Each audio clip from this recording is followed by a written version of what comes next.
Good evening, everybody, and welcome to the latest edition of An Evening with a Philosophical Muser. I'm really delighted to have my old friend James Moore on the show tonight.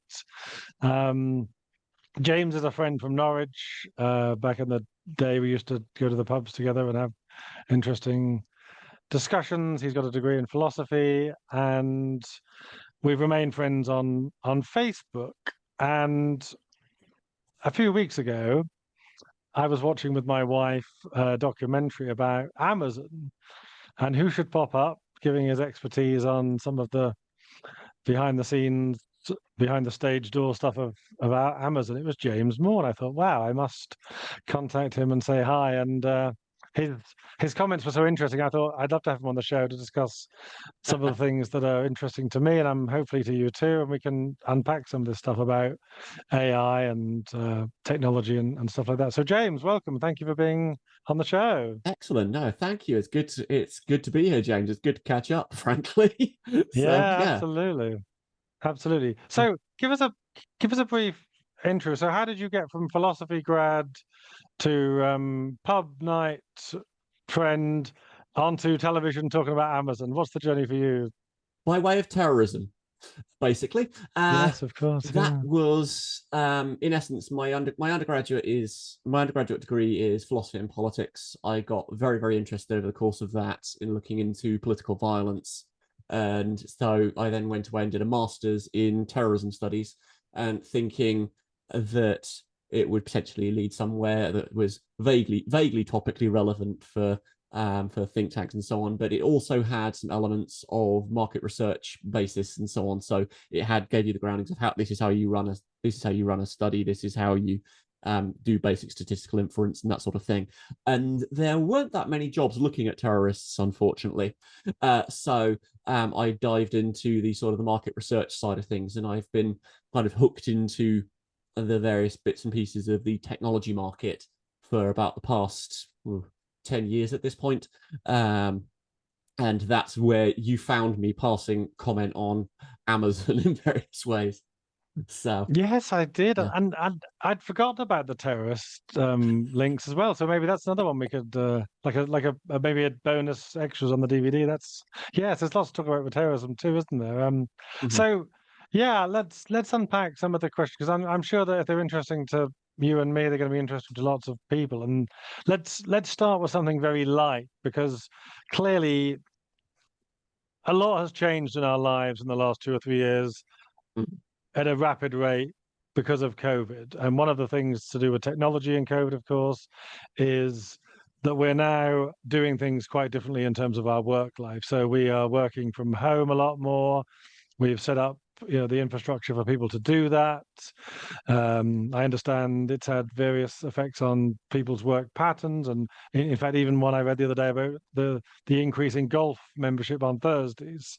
Um, and yeah, we Mhm. just do things very differently now, don't we? So I Yep. guess I've wondered whether that was something we would have inevitably worked towards anyway, because it obviously has costs and benefits, which we can talk about. So COVID sort of, you know, Mhm.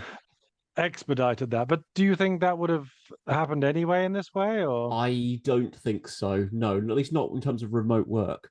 In Mm. terms of things like the acceleration of things like telehealth and remote services in that regard, yes, absolutely. We were already on the road to those sorts of services before COVID hit, and that just accelerated things through the necessity of it all. But in terms of work, I think we're seeing now when you see some of the comments from high level execs about we need to get people back into the office and so on. I don't think that sort of idea of remote work and having hybrid work flexibility and so on would ever have really happened in the case without COVID, because there would have been no suggestion that the current model would have to change really. Though one of the things Mm. that COVID has brought about, you hear the terms like the Great Resignation and so on. There's been, if you're talking about things like a power dynamic shift, potentially a bit more towards the worker and away from the bosses in some ways.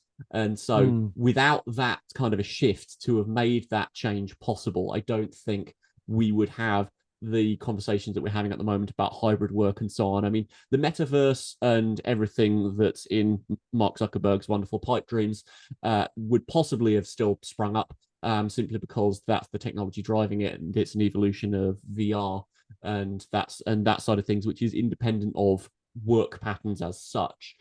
So that side of the kind of the idea of remote working and connecting in lots of different places and so on. I think that would potentially happen, but as a large scale thing to allow people to have a more flexible way of being and working from home and all that side of things, the more grounded benefits, I don't think would have happened without COVID personally. Yeah, it's interesting. I mean, I remember maybe as long ago as 10 years that I went into a chief exec's office, and he had a great big screen, and it was like a conference screen where he used to Yeah. meet with people around the country who, whereas before they would have traveled on the trains to meet in person. So Mm. it, to some extent, it's a bit overrated, the whole meeting in person, when you can just go onto Teams or Zoom. And I've really enjoyed that part of it. But and also, of course, if you don't have to travel so much, it can be good for the environment, and it can be good for Mm-hmm. longer days and stuff like that. But the cost, of course, I guess, is one of the major costs, is that we are social beings, and how much are we missing the social element while we think we're maybe coping okay with this kind of new hybrid way of working? Yeah, that sort of element to it is something that you have to work quite hard to do because it's a change in habits and so on. And even with this particular mode of interacting over Zoom, there are interesting changes and differences because one of the things that I've seen in a psychology study that I dug up about it is that it gives you a higher emotional toll because of the way you're seeing people is not quite how you're used to seeing people in a meat space environment, if I can use the term. Mm, Because if you think about how you process how far away you are from someone, just simply as an yeah. optical thing, that implies something about your relationship with the person in that moment. In so, if you're thinking about someone who is right up close to their webcam and they're having a business meeting, normally kind of in your lizard brain, you're thinking this is either someone who I'm very intimately involved with and very familiar with, or about to be very familiar with, or Mm, someone who is about to punch my lights out. So trying to recalibrate what's going on somewhere in your skull in terms of how you're processing what's in front of you is a kind of a different and more potentially more exhausting way of doing that because if you go from kind of wall to wall video conferences, as much as conversations happen and stuff gets done, it is not the same as a physical meeting, and because you miss out on a lot of those non-verbal and those context cues, so it doesn't entirely replace everything. And for those that kind of want to have those meet space interactions, there is still the ability to do that. So, and mm. particularly for those with power to enforce that, then you can still have those. There's no necessity for video conferencing, so to speak. It's just it makes some things easier, and it's a convenience improver rather than something that absolutely changes everything at this point. Yeah, and I think we're sort of adopting a post-COVID model. I think we're recognizing that the balance has got to be struck, and I think people are making hopefully good use of the time they can work from home when they're able to, and also recognizing the need to be out and having the social environment. But I suppose the other thing to perhaps discuss at this point is the internet itself. I mean, you and I are probably old enough to have lived at a period when we had to go to libraries and buy books to get our information, Yep. and we've seen the infancy of the internet. We've seen it emerge and we've seen it grow, and we have got to a stage now where we've got access to the entire world's knowledge, and we have social media and Ooh. we communicate in all sorts of ways. The ability to blog and to write gives the writer sort of almost and critique other people, gives a sort of parity with the the authors in a way where we're each having a platform, but there will be lots of people for whom the internet is all they've ever known. Hmm. And I I wrote a blog exploring once how I thought that would have played out in terms of what it's doing for young people. And so on the one hand, it's like, yeah, great, we're born into a world where we have access to everything, but you don't have to work so hard for your wisdom and your knowledge. And also, of course, there are a lot more tools to manipulate people's thinking, aren't there? So, Yep. what do you think about the internet in terms of the effect it's having on people like us, and more importantly, the young people? On in I noticed that you're using knowledge to describe what's happening on the internet. I would absolutely not use that word for most things that are on the internet. Information, I mean, by that. Information is better, yes, because there's no real guarantee that what you're consuming is accurate or is useful in any particular way. But certainly, in terms of the kind of neurological side of it, again, there was studies done even for some years ago that around a folks sort of our age, and I just for full to make that fully clear, I'm mid 30s. So the folks that have kind of grown up with an ever increasing wealth of digital knowledge and so on, and then the baby boomer generation, that the generation before, even then there was a difference in how information was processed. And you'll also see this when you see discussions about ancient cultures who had to pass things on orally or through memory and so on, that when you do have to go and look stuff up in a library, and there's a very limited scope of information available to you, but you can get to know that very well, then retention is better. But when you have the internet, finding information and kind of, if I can use computer terminology, kind of random access memory processing, the quick stuff, the problem solving and spitting out a solution is quicker, but long-term retention of knowledge or of information is worse, even Yes. between, say, millennial generation and baby boomer generation. And so what that's doing for Zoomers and the like, or Gen Alpha, whatever the label is these days, it is going to have an effect. And again, to go back to the whole idea of what the social cues are, there's that kind of that digital physiological difference that is hitting home possibly harder. I mean, there's no end of studies pointing out things like increased mental illness and so on, thanks to social media and so on. And part of that is just because we're not wired to live as fully digitally as we are. No, that's exactly it. It's, we're our brains are designed for the savannah, and the information overload that's come about with the exponential increase in technology. It's we're not built to handle that much information, No. and especially given that the internet enables lots of top-down provision of information to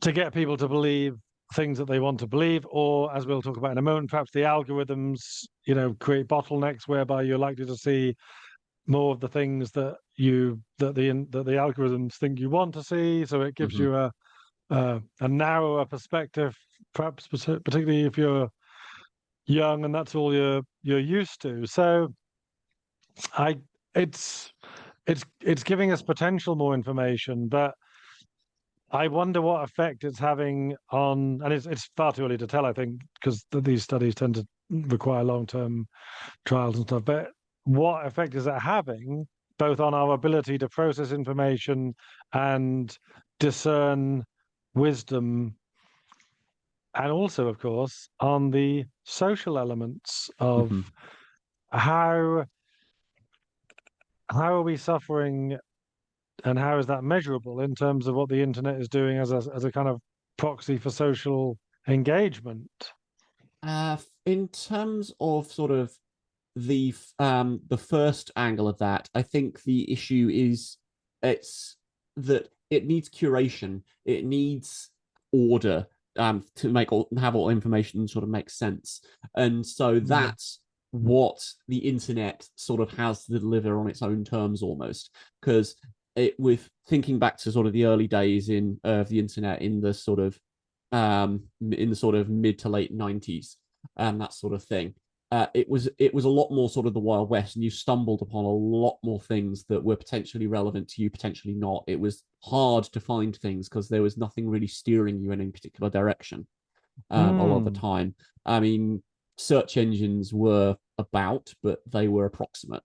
They weren't quite as good as they are now, and so everything was sort of a lot more scattered.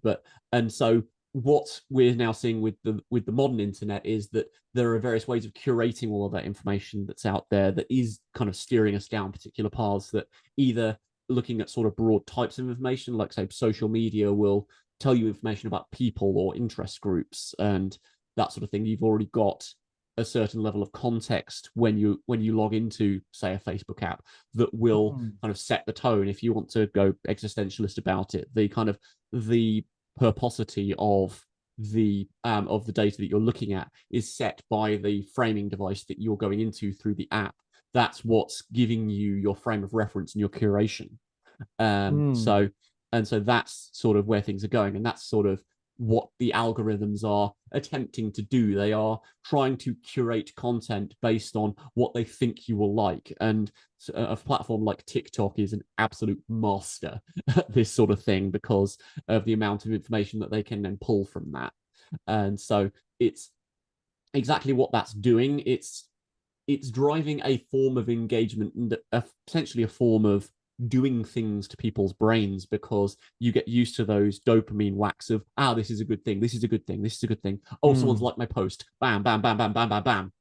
And so you're getting bombarded with certain types of information and certain bits of feedback that are then feeding back into a loop of to how you engage with it, and that's forming a curation of its own, rather than what I would think the difference is before, with that you had limited sources of not only of information but of authority. You had things that had the ability to say, for right or wrong, this is the case, this is what you should be thinking, or this is the information that I'm going to present to you. You're set Mm. by, say, the Rupert Murdochs of this world, or the fact that there are only 4 TV channels or 3 TV channels or however many, or radio stations. Unless you had a particular setup for ham radio, you only got the BBC and whatever other pirate signals you could get out there from Radio Caroline or whatever.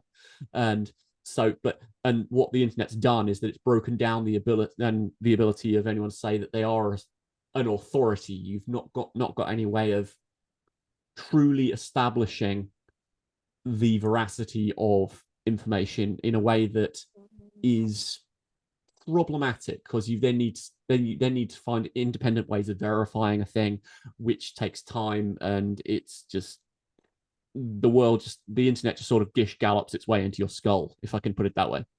Yeah, I mean, there'll be people, of course, that are better at it than others. I mean, there'll be people that Oh yeah. understand the limitations of the internet in terms of first posts, and that they will put the work in to try to corroborate the claims, and they'll try to gather more evidence, and they'll use it as a tool for good. But they're probably in the minority compared with the amount of people, as you say, that can be swayed more easily by algorithmic bottlenecks, and also by the the pleasure that you get from, and the confirmation bias that comes with that, from Yep. engaging with people who are similar to you, engaging with people who tend to believe what you think as well, and vice versa. And I think the other thing, of course, is that I've learned a lot from reading, but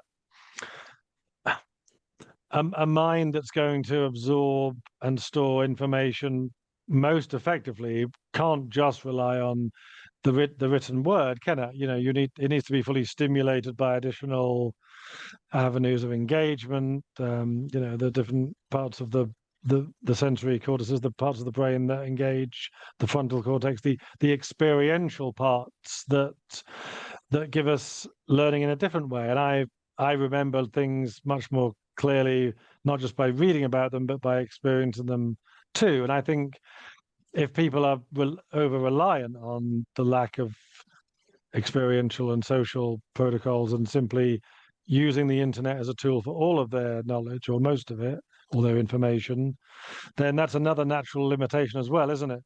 Yes, and it's also something that has the potential to rewind certain ways of development as well.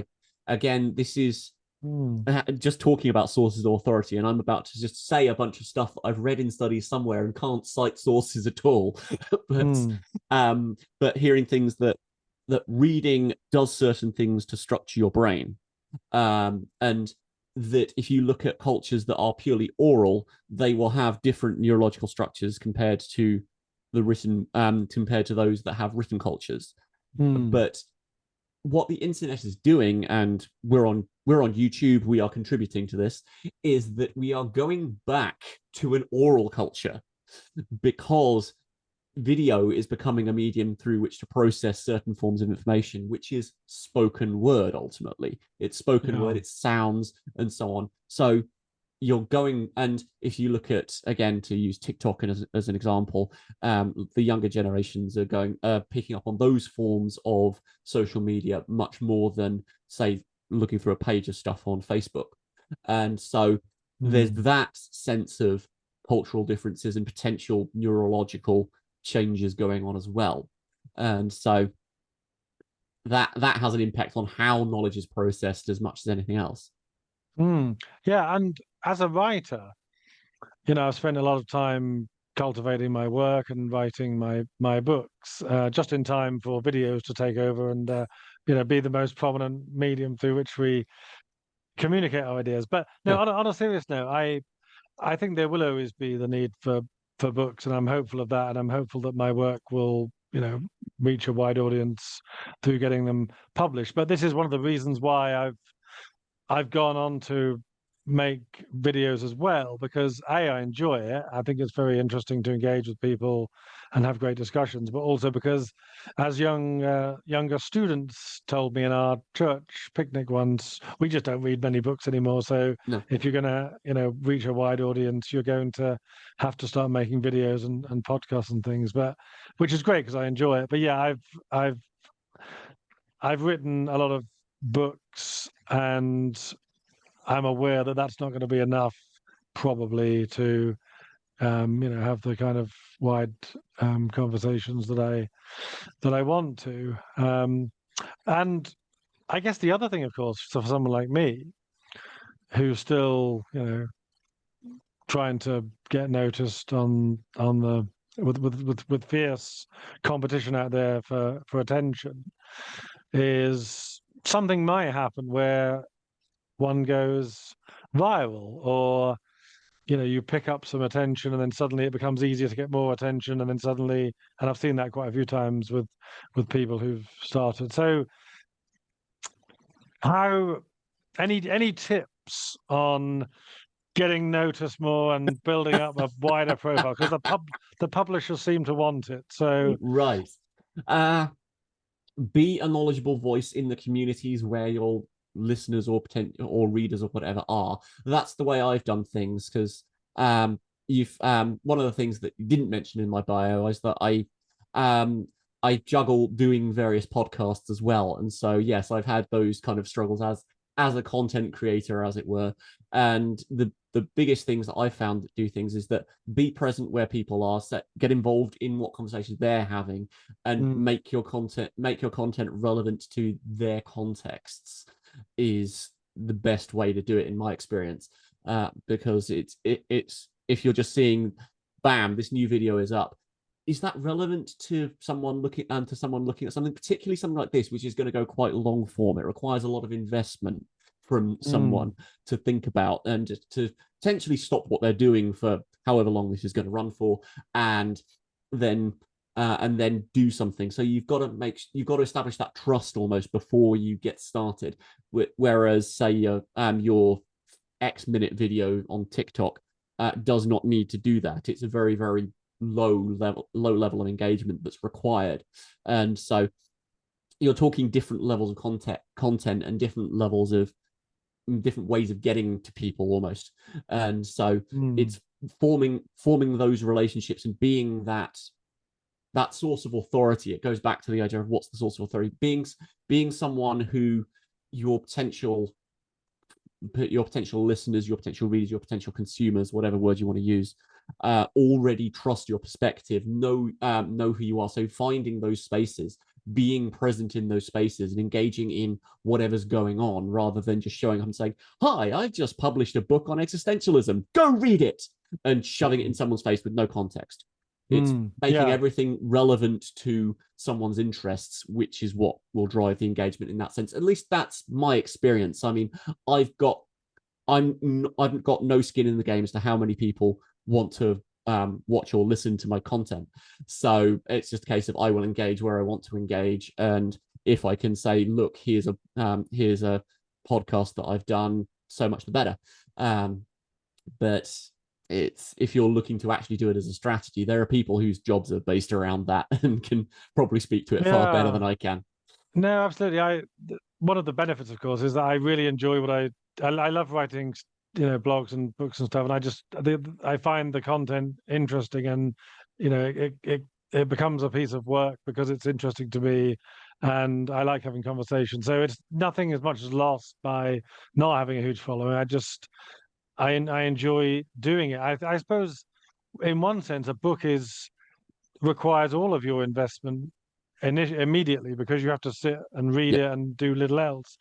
But hopefully, with things like podcasts and videos, as I find with myself as a consumer as well, you can have it on in the background while you're doing the ironing or making the dinner and stuff. So that's another area of benefit for stuff like this. So let's talk about the algorithms further, and I'm not at all very knowledgeable on algorithms. All I know is, from a sort of superficial consumer point of view, how they affect me, or how I think they might affect me, and I can see. And let's also be mindful that some people watching this might not have any concept of what algorithms really are in terms of browsing and stuff. So, as you described, the algorithm has a method of trying to second guess the kind of things that you might want to look at, might want to buy, and of course there are obvious market-based reasons why that's the case. So for me, as a browser, I find I quite like them. What I can sense about them, because the first thing is, it knows the kind of things that I'm likely to be interested in, and I'm happy to have those things suggested. I'm also autonomous enough to not be a slave to them. They're a good indicator of what I might like, but I'm not going to, they're a good slave but a bad master, in a sense, and I'm very happy to ignore them if I want to look at something else. Obviously, the danger is that a lot of people are going to be, have a very narrow perspective, because they're just guided by these algorithms too much. Do we have options to change them? Are there, like, for example, let's go to Facebook before we get to Amazon. So Facebook for me has become a much less good experience in the last few years, because whereas before I used to see all my friends' content, I like some of the things it does now. Like, you can snooze people for 30 days, you can hide content if you don't want, which was fine. And there's a benefit to that, because if someone's your friend but they're posting stuff you don't really want to see, it's still worth being their friend, because they might be looking at your stuff and then liking it.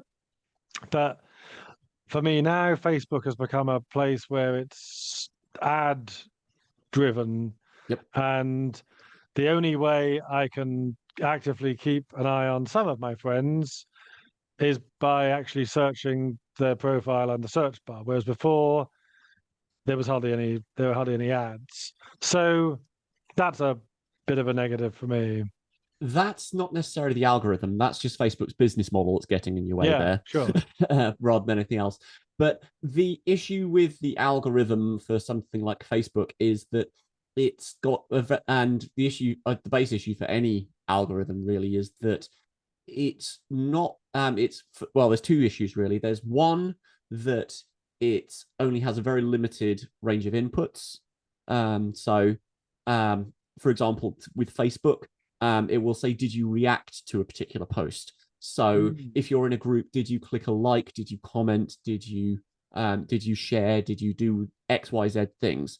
And then if you do, then it will serve you more of content that it considers similar, and so it will steer itself that way. It doesn't. Facebook doesn't do things like monitor dwell time, as far as I'm aware. So if you take a long time to read someone's post that's several paragraphs long, and then that's really profound, I need to go do something, you go off and do something else and don't engage with Facebook at all. Facebook has absolutely no indication that that's something that will affect you, and it's got no way of kind of measuring that engagement, or measuring your engagement in any other way. So it can only serve certain things. So it's inherently limited, and it's also, the issue is that engagement is kind of the only metric, and so rabid fandom and being driven absolutely apoplectic to the point where you write several paragraphs in response because you hate this thing are functionally the same thing for Facebook.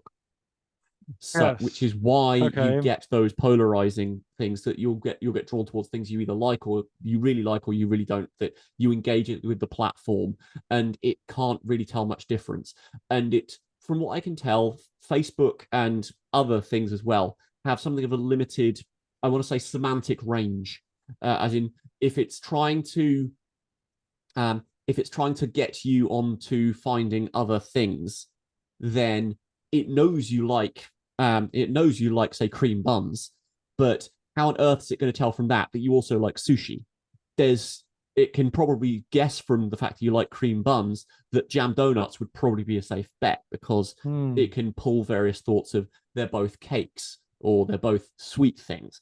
You can kind of index that way, but it can't tell you like sushi from any of the inputs related to cream buns, because they don't share anything in common particularly. I mean, they're both food, but Hmm. so is So, tofu. okay, so if you're saying it's not sophisticated enough to gauge your interest apart from with actionable engagement, so really it sounds like, and this sort of ties into my experience as well. If you've got a friend who likes reading your stuff, and they read it every day, but they don't like it for weeks, it's possible that you might go either lower down on their feed or disappear altogether.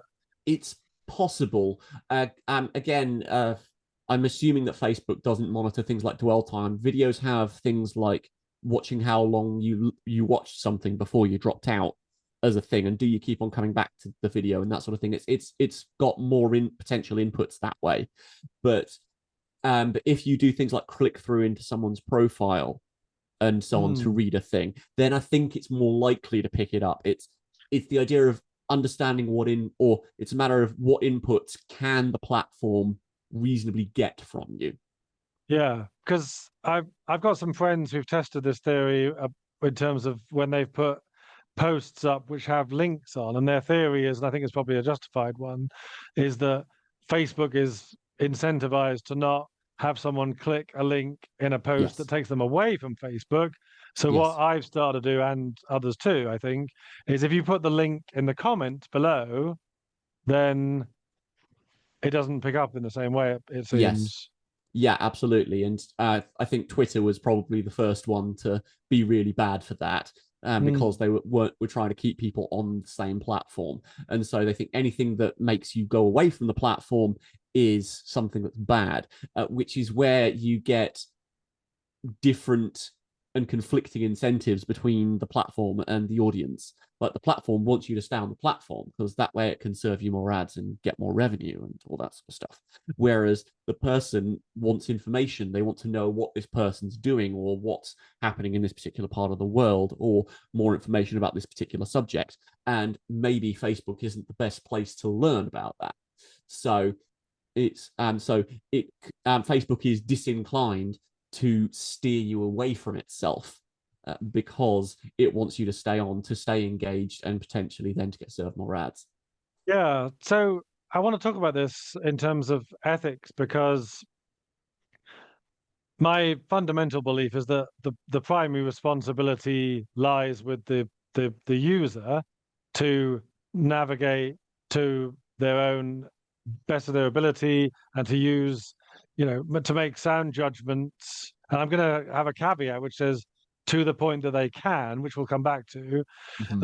So let me give you an analogy. So when it comes to, the level of regulation that I think is healthy in businesses. So the healthiest regulation for me is where people are regulating on behalf of the consumer, where the consumer otherwise wouldn't know any different.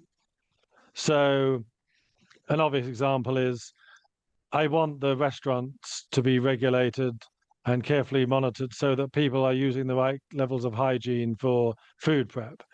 I go into your restaurant. I don't know what goes on behind the scenes in your kitchen, but I want someone else to be monitoring that for me on my behalf.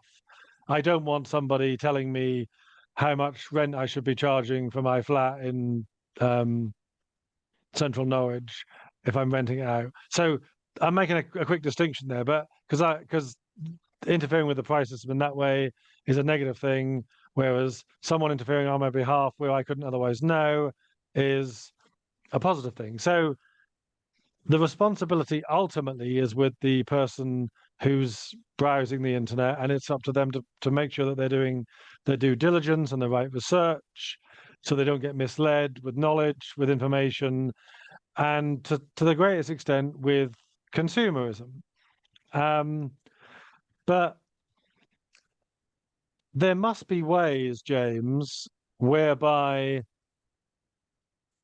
big companies are doing things in an underhand way that is somewhat unethical for the consumer, Well, yes. or are they? And if so, how? And let's talk about that and whether we can agree if it's how ethical or unethical it is. It's well, to give you an example from Facebook that I presume you've heard the phrase doom scrolling, where No, tell me about that. No. oh, okay, cool. That's doom scrolling is basically where you are on a social media app and you're just reading things. You're like, oh, there's that, and then scroll down, and oh, there's that, scroll.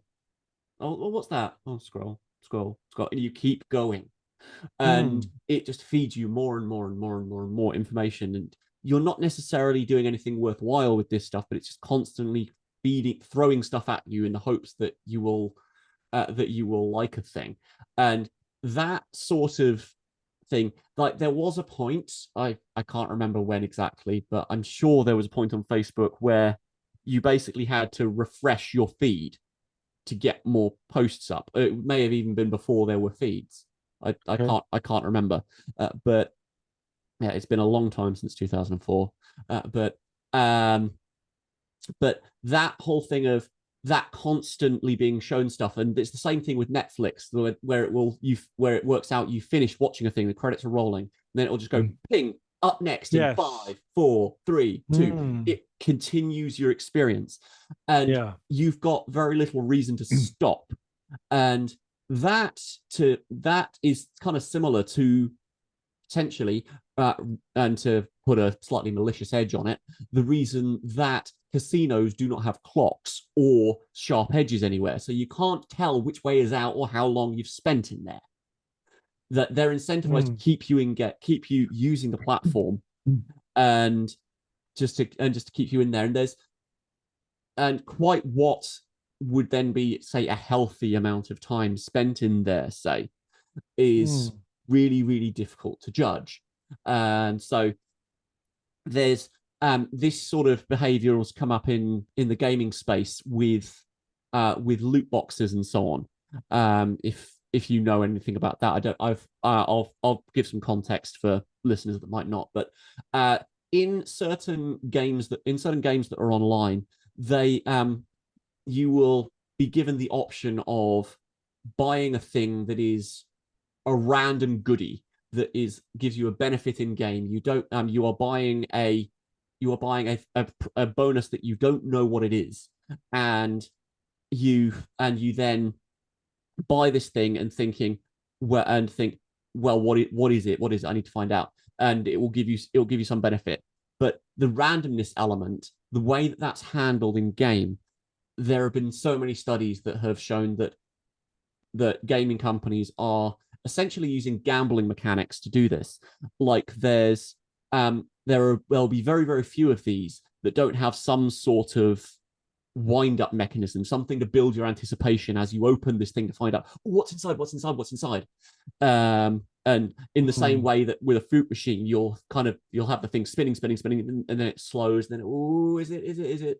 And it very explicitly mirrors gambling mechanics in how it does that, and it'll toss you the occasional free, oh well, try again, better luck next time, those sorts of things, and making it very, very frictionless to re-engage in again with those sorts of practices, and just saying, oh yes, you're fantastic, while you're engaging in these platforms, like that it'll address you with more respect, in inverted commas, on the games than is otherwise given sometimes, and those sorts of things.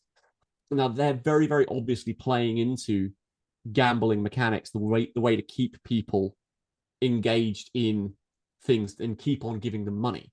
And there's not an awful lot that, well, there are attempts to regulate that. Like for example, there's in Japan where this sort of started. One of the big precursors to this sort of thing was called gacha mechanics, which was basically, they were vending machines that gave you the equivalent of Kinder Egg toys that were pieces of a puzzle, but which piece you got depended on what were in the machine. So in order to build the whole thing, you had to keep on putting money in until you got all the pieces. That got replicated in the digital space, and so very quickly in Japan they outlawed those types of digital games, and there are similar restrictions coming into place. Like there are only a certain amount of loot boxes allowed per day within certain jurisdictions, and some are just banned outright, where you can't have random rewards. You can buy rewards online, but they can't be random, or there needs to be some mechanism within the game to get randomized elements without paying, and those sorts of restrictions, because it's preying on this gambling thing. And so it's social media and so on, to get back to the idea, the algorithm is doing similar things. It's doing what in market research is kind of A/B testing. And so you send out traditional A/B testing is you send out one type of email and think, well, with one title, and what's the open rate? And then there's a layout inside and say how many people click through. You send out with a different email title and a different layout inside, how many people click through that, and then you recalibrate based on how many people click through each, because you can record it. And social media is basically doing the same thing, to try and drive that engagement and find ways to drive that engagement. And so it's an is-ought question. We can do all this stuff, we can do all this incentivizing, but when does it become too much? And to go back to the idea of gambling, and is it sufficient for the sovereign individual, so to speak, to make their own choices? If someone is a gambling addict, do you give them the tools to have a casino in their pocket all the time? Is that the responsible thing to do? Is there some onus on online gambling to somehow mitigate and provide tools for gambling addiction and so on? And so you can make similar arguments with social media, but where the line gets drawn is a lot fuzzier. Yeah, it's a grey area. I mean, to some extent, the majority of businesses who are soliciting your custom, are trying to get as much of your custom as they can. The only thing that stops them, of course, well, several things that stop them, but they're all linked, is the competition, the fact that you have a price ceiling whereby you won't have any more desire for that product because your consumer surplus has been exhausted. And these are things that constrain the prices. I mean, I remember as a child we used to swap football stickers, and you had the album, and you tried to get all of the football stickers for the teams, and the goal was to fill the album. Now, obviously, we know that you're going to buy a lot of surplus stickers because you're buying a pack of 6, and there would normally be 5 or 6 players that come in much scarcer quantity. So, I suppose possibly a good metric and a good line that shouldn't be crossed, and it's subjective in a sense because it does. There are weaknesses to this in terms of what people are willing to do, but one thing that I think is the minimum would be if they're telling the truth, then the onus is a lot more on the side of the consumer. So, in other words, I think it's my responsibility, and I think it's the consumer's responsibility to make decisions based on the knowledge that's available to them. And every single thing that can happen to their detriment is enhanced by the fact that they're not maximizing their responsibility. But if we get to a point where the truth isn't fully available to them, then it no longer is in their control in the same way. That doesn't mean, of course, that what I just said a moment ago means that it's always your responsibility, because the world is very complex. But that's probably a good marker, I think. As long as they're telling you the truth, for example, you know that Facebook is maximally incentivized to keep you there for as long as possible. You know that Netflix doesn't want you to switch over and watch Sky. So if you're aware of these things, then you still act accordingly based on the knowledge you have. If you're someone who's addicted to horror movies and Netflix keeps streaming you more horrors and in 5 seconds you're on to the next horror, then it's still your responsibility, I think, to, curtail that appetite to some extent. So sounds like a fairly good metric, yeah? Do you think? Yeah, it's a question of can you enforce that in any way, shape, or form? But there's also other issues as well. But I don't know. Just to go back to the online purchasing thing, that these companies will make it as frictionless as possible for you to spend money. And there have been horror stories where you've had a 7-year-old, say, who's been playing a FIFA game all day, and they've been opening packs to try and get this player for this particular team in much the same way as those cards go. And because their dad plays similar games and has the card details loaded on, the child will keep on pushing the button, and they've loaded up hundreds of quid's worth of bills on their dad's behalf. Because they're not aware of what's going on. There's as I say, and there's no this costs something, and you need to pay for it. Or even if there is, in some cases it's not relevant. The idea of kind of that you're trying to be aware of what's going on, that a lot of that will then come down to, well, how much time have I spent on this thing, or what's my bank balance, which aren't things that are necessarily immediately apparent to someone. So it's difficult as to where you can judge that. And the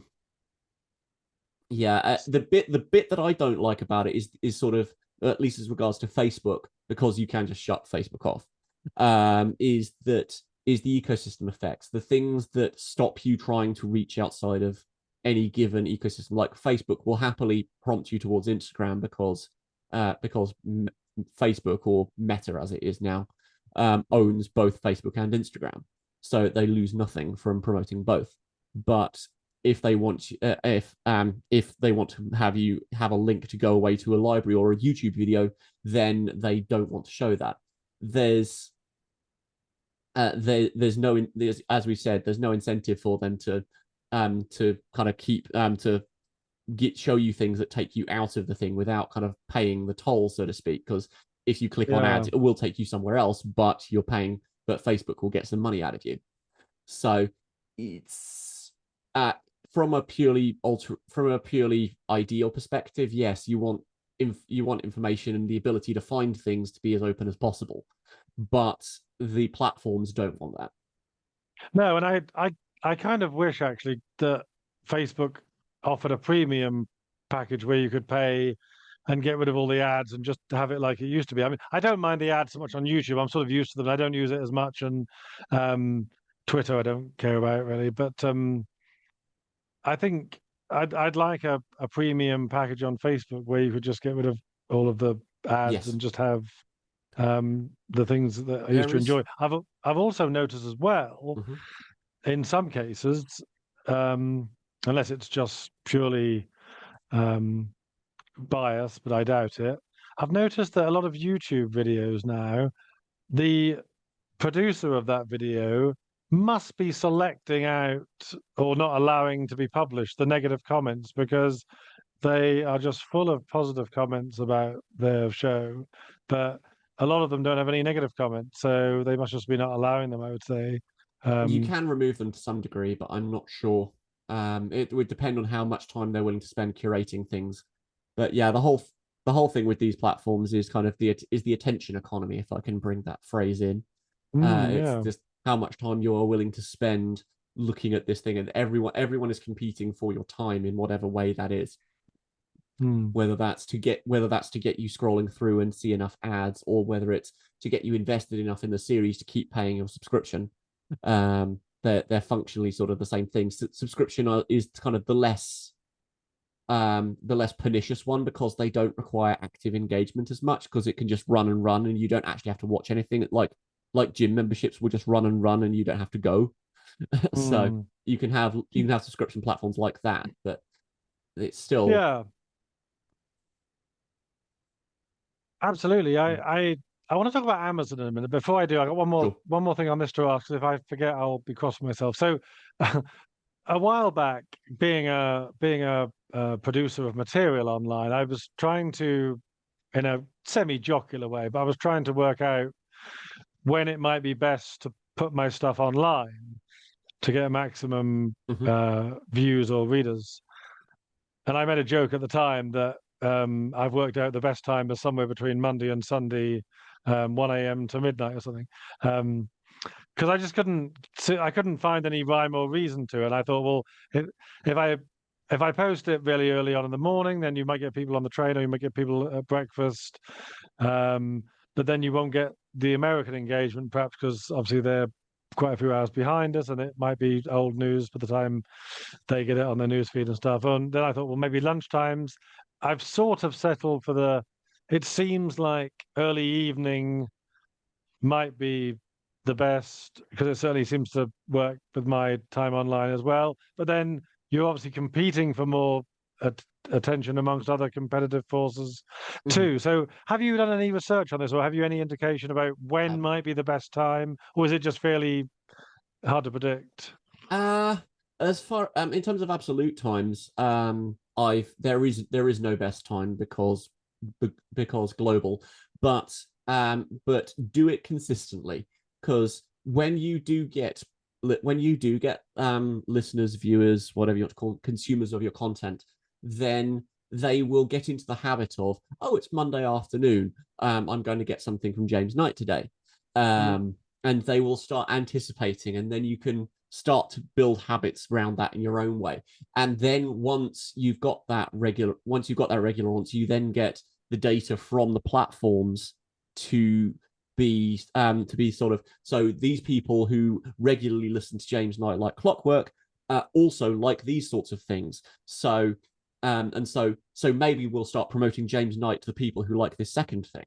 And it's getting it's getting that semantic range of what's appropriate and what's linked tweaked into sort of gaming the algorithm that way. Hmm. But no, the only advice I've got with that is just whatever you do, stick to it. Hmm. Yeah, sounds like good advice. Yeah. Um, so we we we got back in contact through Amazon. So let me just have a brief discussion with you about Amazon, because Amazon gets a lot of bad press from a lot of people, particularly on the left-leaning side of, and I have lots of high regard for Amazon. I think it's a it's a natural monopoly in a sense, in that it's grown bigger and bigger, and So it you're does saying what it does. retail is a natural monopoly? I'm saying that Amazon is by far the biggest provider of retail that there is at the moment, and Mm, that, depends on your market, but yeah, go on. from my experience, Mm-hmm. um, UK retail market, Mm-hmm. Amazon seems to also be now starting to facilitate the use of other businesses on their site. And I want to know more about the behind the scenes stuff of this. But apart from the ways that Amazon is using clever marketing and as all companies try to do, I don't have much against Amazon in terms of its size and its scope. The tax thing, we can debate that another time. But people are being drawn to Amazon habitually because I find that they have the widest range of products, often the cheapest, and they also have links to other businesses as well. Um, and actually, if you look at the analogy of supermarkets, I used this once before because Mhm. there's a local town in my county, had a thriving high street, and Tesco were talking about coming and putting a supermarket next to the high street. And there was petitions. There were people saying, "Oh, we don't want a supermarket." And of course, what happens? They do build a supermarket. Everyone goes there, and the high street becomes, rather derelict. Now, two things about that. The first thing is Tesco. No one's forcing them to go. They're going because they get better value, cheaper prices, more variety, and so it's quicker for them. And of course, Tesco's will build on that, and they've got a cafeteria and stuff, and they do home deliveries. So it's the consumers are voting with their feet and with their wallets. The other thing, of course, is it doesn't necessarily mean the high street is doomed, because what you do find is actually where there is a shop or some shops that have the comparative advantage over somewhere like Tesco, then they don't just die because Tesco's, the local bakery or the local butcher can often be seen to be superior. Good cafeterias, um, restaurants, places like that, which will obviously be largely better than the food that is served in Tesco's in the restaurant, for example. So use that as an analogy to look at how Amazon has grown, not without fault, I'm sure, but I find that it's not only super efficient, it's very prodigious in terms of its scope. They now will deliver stuff sometimes same day, the latest overnight if you have Prime. You get the ancillary benefit with Prime of the Prime streaming service, which I like too. There's also music, which I don't use much, but I know it's there. So Amazon's become a big baby, and to its credit, I think it's done it because it's done it really well. Um, I guess my question for you is, what is Amazon doing behind the stage door, so to speak, that a fan like myself might find a bit suspect, or might even be quite disapproving if I knew the full story? Ah, yes. Well, I was going to say, at what point are you getting sponsorship? but, but no. As far as I'm aware, there's various monopoly litigation charges going on against Amazon to varying degrees at the moment. The one I think has the most credence is the charge that they will not allow vendors to list on their website if they offer things cheaper elsewhere. So Amazon will always have to have the best price, or you cannot list. And so if someone has their own storefront, then they cannot then they can't list They can't list on Amazon if they want to say have their own website with slightly cheaper prices than is available on Amazon, and those sorts of things. Amazon also collects a lot of data from its customers, and can then there are things saying that, or there are cases ongoing that are alleging that that Amazon is then using the information on what things are sold to third-party sellers to then promote Amazon's first-party products that are similar and give them privileged search results within Amazon's own marketplace. If Right. that makes sense. Okay. Yeah. So I think we need to break that down a bit because there are Yeah. some interesting ethical considerations there, both in both directions. So the first thing is you mentioned the monopoly, and there are obviously regulations which try to break up monopolies and try to discourage monopolies from Yes. growing. Ironically, the biggest monopoly that exists is the state, which has no competition. Um, but It does. It has other states. well, yes, but you know what I mean. If the state wants to nationalize something in this country, there's no competition, providing it in some senses. But let's not get onto that because that's too political. The state has often broken up large monopolies. Mhm. For me, the main distinction should be first and foremost, why is something a monopoly? And I mean, sometimes it isn't even a monopoly. It's almost like a sort of cartel with one big predominant Mhm. player, Yep. you know.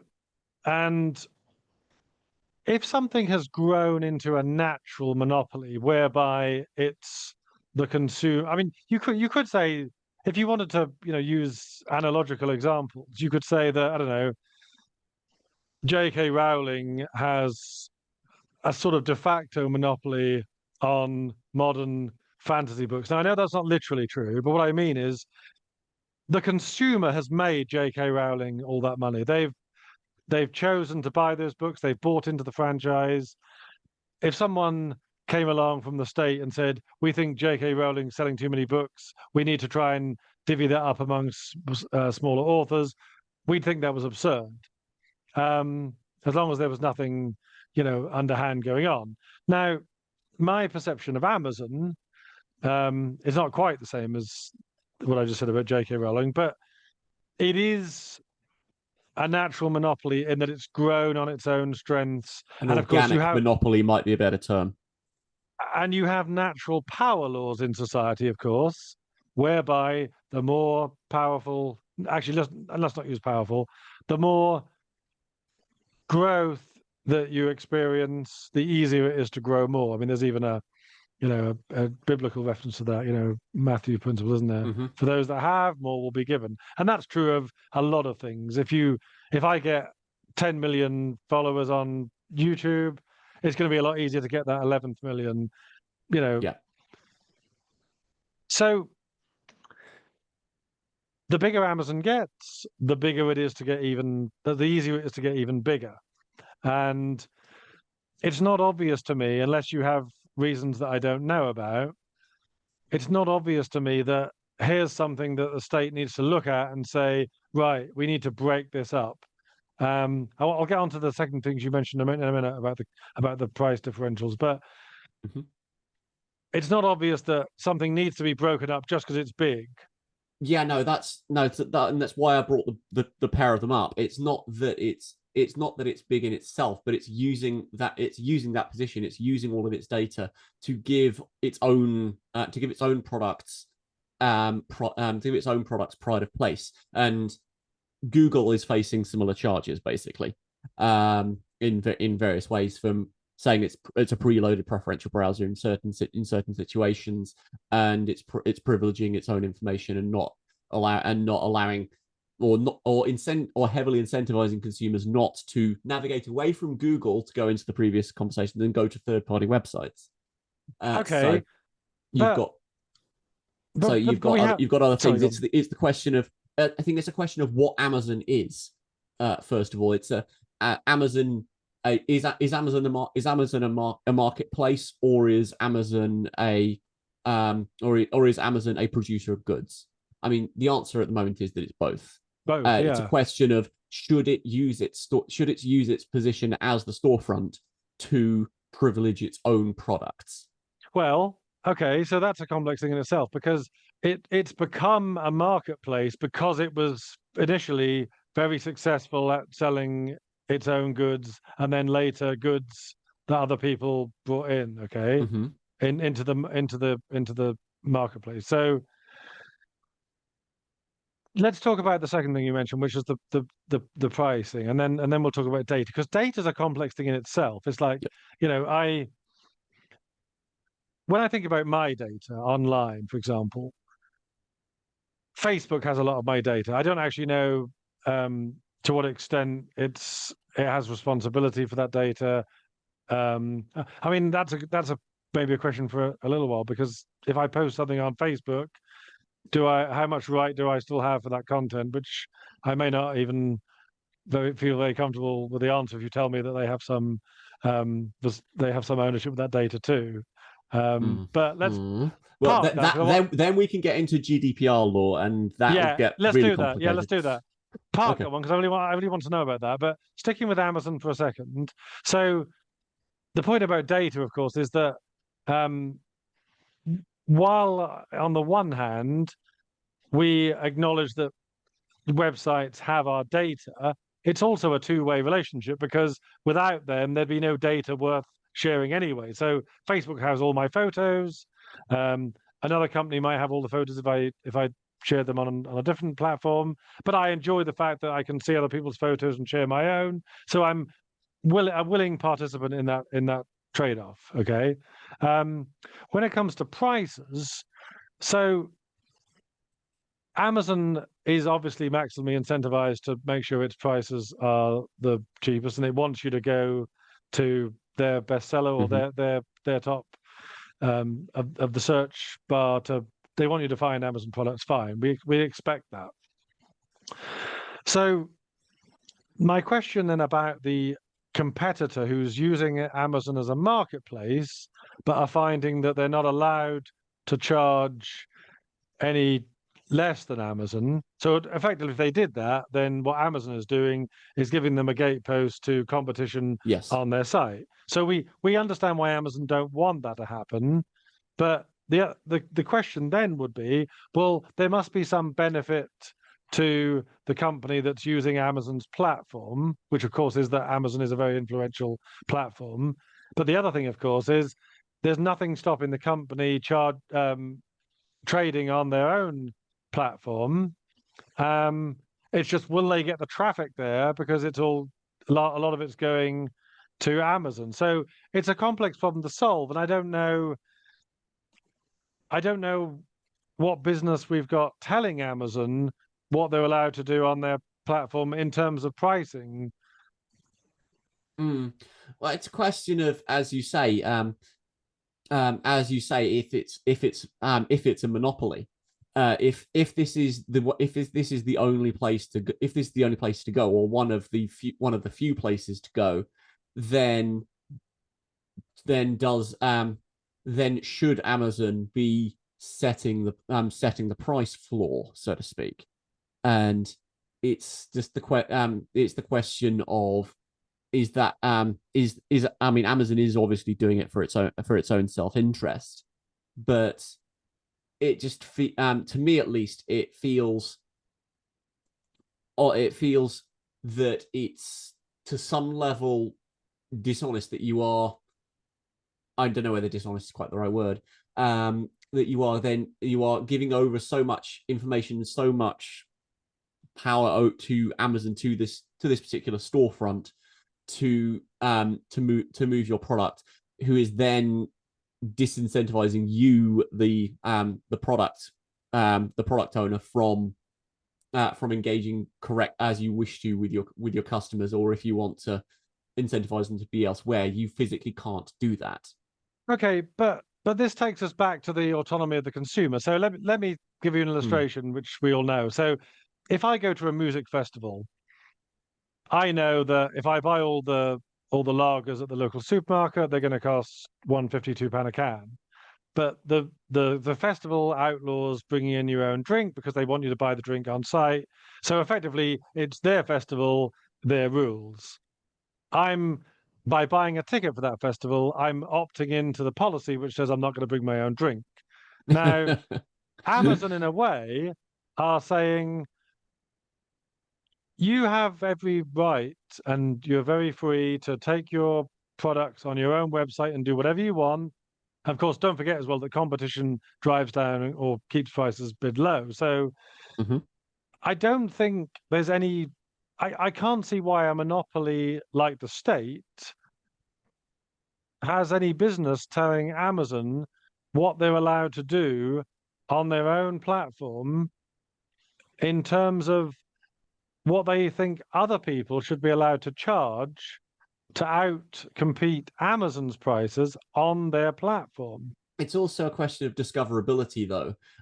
If when you pump into a search engine, a third party search engine, let's say, that I want but buy socks online or whatever, and then if the first page you just get nothing but Amazon, but your sock producer has their own website that they have to be on Amazon for that visibility.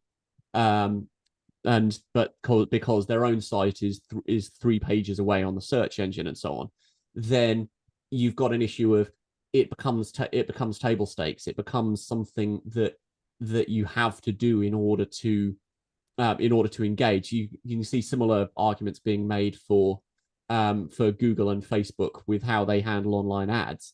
That companies will see a drop off of if they don't buy into Google and Facebook, but relative to their competition who are also on Google and Facebook, that in terms of their ads, they don't see any particular uplift. It's I'm phrasing it badly. I'm sorry, but it's the idea of you in order to have any particular success online, you have to engage with this particular platform. That to me feels monopolistic. They're free to disengage from Amazon entirely, but then it's a question of, well, yes, they're then free to be entirely off the grid. If Amazon has a stranglehold over discoverability, then how can they be meaningfully outcompeted? Oh, well, this is where I want to go to next because this is part of the interesting dynamic of search engines. So, and a lot of it is down to what in economics is called price sensitivity. Now, obviously, this isn't prices in terms of actual physical purchases, but if you think about a supermarket model and how it works with people who are price sensitive and price insensitive, and in case anyone doesn't know what that means, price sensitive means that you really care about how much you're paying for something, and you probably won't trade off many other things in order to get the cheapest price for the product. Whereas someone who isn't very price sensitive, price insensitive, has other factors, maybe saving time. So they'll grab something if it's £1.50 more because they just want to get out the shop. Whereas someone who's price sensitive will look for those bargains. Now, the supermarkets actually carefully select how they stack their goods and how they Mhm. price their goods in order to, again, get the maximum revenue possible by targeting price sensitive and price insensitive people. It can even be small things like where you have to go in a different aisle to grab something that's cheaper of a similar product. Whereas the price insensitive person just wouldn't bother looking. They would just grab the brand and they would go off. So in terms of, to use that as an analogy for search engines, my wife, for example, is a classic bargain hunter. She will take her time to find the products that are cheapest and of best value, and she'll weigh it up. And to her credit, she does a great job of that. My mum, complete opposite. She just wants to get stuff done. She doesn't. She often overpays for things. Um, because she just wants to A, get it done quickly, and B, doesn't really want to navigate as an elder person to try to find the different prices. So I guess the question is with in terms of Amazon and other companies like that is we're not saying that there isn't the option for people, even if it means they have to go to pages 2, 3, 4 on Google search engine to find it. We're just saying at the moment that Amazon has a big advantage in terms of bringing traffic its way, aren't we? Mm-hmm. And then, of course, when it might get into a more ethical conversation and possibly, as you say, then involve a top-down invigilator or arbiter, is when that power has become so consuming that people, to all intents and purposes, don't have a realistic way of shopping freely with competition. And Yes. it seems that we're a long way from that at the moment. So it depends because when you hear Amazon and similar large companies going to court for some of these monopoly cases, then they will often say that their competition is somewhere that is quite outside the scope of their normal consumer. Like, for example, Amazon would possibly say that that their competition is Alibaba, or that it's I think I want to say Weibo, but I can't quite remember the name. But they'll start saying there's Chinese competition, but that's not really relevant if your market is the UK or the US. I mean, we are seeing some similar Chinese companies coming along and doing that sort of thing. Temu is the most recent example. But for the people engaging on those platforms, then there isn't similarly sized competition in the way that Amazon claims there is. And so it is the case that yes, they are the biggest player in the market. They can, to a certain degree, dictate prices, which they can then use their own data to undercut in certain ways as they see fit.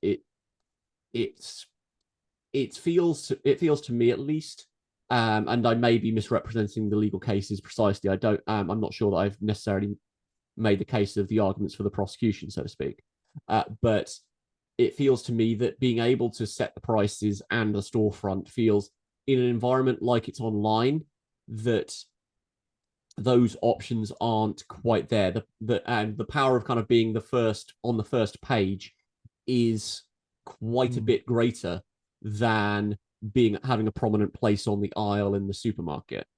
Yeah, because someone like my mother probably wouldn't even know that there is a page two, Yeah, exactly. because her browsing experience is only recent in the last few years, and she's probably never scrolled past page one of Google. I mean, I could obviously teach her, but yeah, there are probably lots of people like my mum in that regard. Although, of course, the other thing to consider, of course, is that as long as things are happening to keep prices low, then the consumer ultimately benefits, whether it's Amazon or not, because anytime we pay a price for a product that we could otherwise get cheaper, then the world's a more efficient place when we get it for cheaper. So for someone like, I'm using my mother as the sort of typical person here, but for all its good and bad, Amazon is very successful. So Yep. I guess it's worth asking, for somebody like my mother or someone who's not so experienced online, who is getting used to the shopping online and becoming an online consumer, is it an even playing field for her? Is there anything about the search for a product on Amazon? It gives her a list of options. Is there anything that Amazon is potentially doing that capitalizes on somebody's inexperience of products, how they might select them? In fact, let me give you Yeah. an actual example. My father-in-law complained once that, I think he's wrong about this, but he complained that Amazon had signed him up for Amazon Prime against his will. Now, what I think happened is, I think this used to happen, I recall years ago, it may still happen, where you select a product and you buy it, and you happen to select the Prime option, and it Mm-hmm. signed him up and started taking money from his account. Yep. monthly, I think it was. So I explained to him that Amazon wouldn't be able to sign you up against your will, but you've probably not paid close enough attention to what you were buying and what option you were selecting. Yes. So that sort of example, are there other things you think that Amazon are doing like that that are a bit underhand or It unfair on the consumer? Well, it depends. I think it depends on quite how fungible the goods are in Hmm. any given circumstance, because the things that are sort of when you're presented with kind of like the top options sorted by price or bestseller or whatever metric you're running the search on, it's going to present them purely in those terms, or just in terms of the keywords. So so from that perspective, the way that Amazon sorts things may not be the way that the consumer necessarily wants them to be sorted. They may think, oh, this is a product that I want. Oh, that looks good. That's what I put into this. That's what I put into the search function, and then it's not. I mean, there are some egregious examples of this where basically they look at the picture of the thing on the listing, they buy it, and they find out the scale is totally wrong. They thought they were buying a rug. They're actually buying a placemat and stuff like Hmm. that. So there's in some cases sort of getting product information out of something like Amazon in some ways is harder work. And if you're looking for a specific brand, quite often, unless it's kind of part of a few sort of keywords, it can be then it can be harder to dig through. The nature of the sellers as well is a little complex. From what I've seen, it doesn't always list off precisely who the sellers are. So it's not the case of, to use the phrase, a marketplace. You can't go to Amazon and then think, oh, and then immediately and viscerally think, oh, this person who is not Amazon is selling me a thing. So there's no opportunity to build up a customer relationship in the way that you would in a marketplace. Say that you go Yeah. to your stallholder who is selling you fresh fruit, and you can pass the time of day, and you'll remember the face and all that. So there's no opportunity. You establish the relationship there with the seller, whereas with Amazon you establish the relationship with the marketplace, and Hmm. there's a lot of blurring between the lines of who's the seller, who is the gatekeeper, and that sort of thing, which means that you're not necessarily, well, as a consumer, it will depend as well on a few other things, like who's the courier, does it reach you in the time frame you agreed, is it the right quality, all the rest of it. But there are various bits about the process that just aren't immediately clear unless you start digging into it, basically. And and again, it comes back to that whole thing of engagement. Amazon wants you to engage with Amazon. It doesn't want you to engage with the third party sellers, Hmm. as much as it gives them a platform. And so Amazon is again incentivized to downplay their role.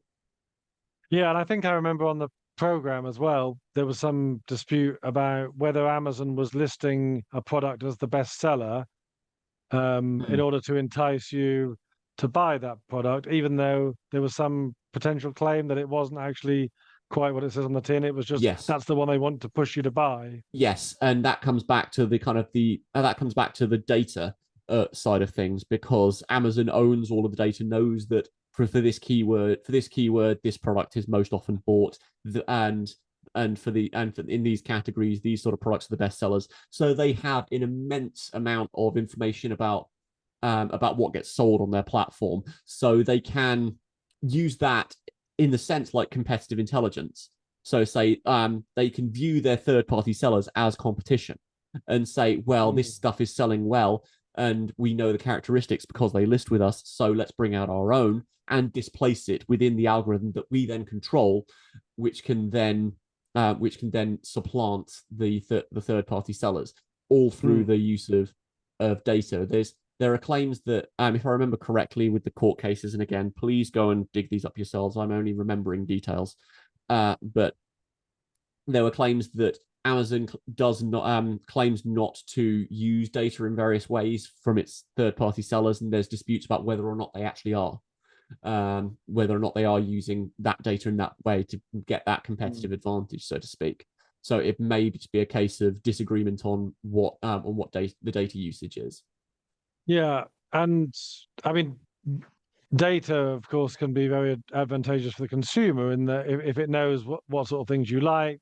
I mean, when I was buying lots of social science books in about 5 or 6 years ago, I really valued the fact that I'd bought 2 or 3 that I really liked, and Amazon was showing me products that I didn't even know existed. I want to just ask one more thing, and then I think it's probably time to close. Um, about reviews, because when I used to go on eBay, and I used to be a buyer and a seller on eBay, one of the great things about um, eBay was that sellers and buyers build up a reputation based Yeah. on the ratings, and that's a good way to know whether you can trust someone to post something to them or pay them some money for them to post stuff to you. Um, the review process is a curious thing for me anyway, because often I tend to find that the people who tend to review, particularly restaurants, but also things like products as well, it's a lot of 1 stars and 5. It's like people, this is the best restaurant I've ever eaten in, it's amazing. And then there'll be 1 stars, Mhm. not so many 2, 3s, and 4s, because people tend to want to report positive and negative experiences. Um, and with Amazon, I find as a consumer that I do want to value the reviews because I think they do help, and certainly the questions asked and answered are helpful. But how much should we trust the reviews, particularly now when there's the ability with AI, I understand, to buy positive reviews through bots and stuff? Is that a Oh, thing? And I wouldn't necessarily call that AI, but that's certainly bots. It is a question of quite how much those platforms are trustworthy and what things that platforms are doing to combat artificial reviews, so to speak. It's I don't know what Amazon's specific strategies are with this, but they do assure you that they are doing everything they can to counteract bots. They are taking stringent measures and such like, and other such wordings. As regards to whether the platforms are kind of 1 star or 5, I also think that that's just a function of the gradation itself, because you don't have a 1 star means this, 2 star means this, 3 stars mean this.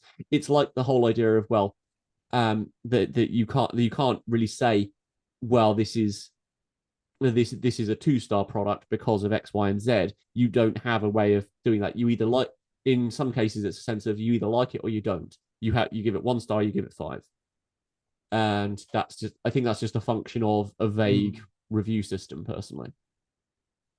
yeah, okay, that's interesting. Yeah, probably time to close. Mm-hmm. James, I had in my head that we'd warm up with um, algorithms in online shopping, and then we get to the heart of the matter. AI. I've got a whole list of things to talk about with AI, but we have run out of time, so we must do a part 2 because this has been Yes. fascinating. I've really enjoyed it. I'm sure people who watch it will have learned a lot because we're all online shoppers. So thank you so much for joining. Before Well, I go, thank is you. there any link that I can put in the comments below for your site? Do you have a link? Oh, I Um, have many in various online projects and bits and pieces that I'm doing. None of it related to this, I will hasten no, to no, no. add. But my online presence at the moment is through my podcasts. If you are remotely interested in the Elder Scrolls games and how that potentially relates to real world philosophy and how that all gets put together, I have a podcast and a website called Written in Uncertainty that goes through that with a fine tooth comb, because it's just such a glory.